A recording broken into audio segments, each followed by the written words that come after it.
Guys, I know a lot of people have trouble with their greeting calls, and I've taught enough private lessons in duck and goose calling to figure out exactly what they're doing wrong. And so maybe this video will help you out. When I first talked about, I'm using the SoundGear Old Riverman duck call. It's a single reed. It is phenomenal. If you have noticed that your greeting call sounds like this, you're not cutting off each and every single note. And also, a lot of people that do that don't put inflection into their voice. So you notice how it kind of started at the high end and worked its way down, but it was very gradual. It doesn't sound like a real duck. Here's what I want you to do. Here's how it should sound for a greeting call.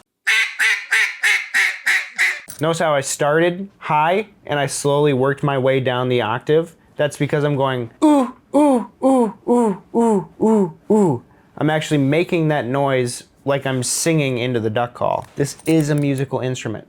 So if you put voice inflection, it will do different things. So if you go higher pitch and blow more air, it'll be a higher pitch sounding duck. And same thing moving down the scale. But the way that I was taught was like 3 blind mice. 3 blind mice, 3 different octaves, and you can fill in everything in between there. The normal greeting call has somewhere between 10 and 3 notes in it. But I think my sweet spot is between 5 and 7, which sounds like. That's usually where I leave it, is about 6 notes there. When I'm doing those higher notes, I can feel my throat closing up and clenching in order to get that noise, in order to pull the reed down. So here's what I suggest for people that are running their notes together like this. They're not actually using their tongue to cut off each and every single note. So when I'm just starting at the top and working my way down, my tongue is stopping the note before I move on to the next one.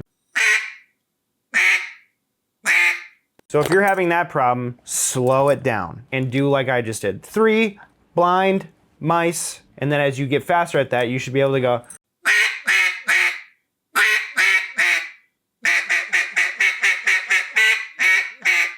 Those hot cross buns. You should be able to do that on your duck call, where you move up and down the scale progressively, where each note is separated.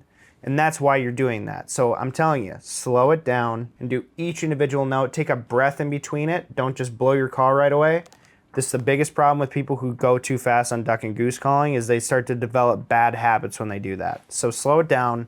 3 blind mice, and then you can go 3 blind mice, 3 blind mice, and you start to get faster, and then you can find those different octaves in between 3 blind and mice, and it will make you so much better of a duck caller. Now, for people that are having troubles with inflection, I've done a lot of lessons with people who are tone deaf, and so they can't actually hear what it sounds like. It all sounds the same to them, regardless if they're doing a high duck or a low duck.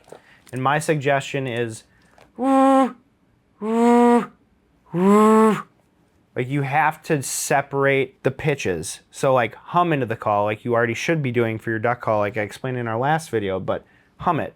And if you can't do that, it's probably because you're grunting too hard into the call. So then again, hum instead of grunt. So hopefully that helps you guys out. We're gonna be doing a lot more of these. Be sure to stay tuned, subscribe to the channel.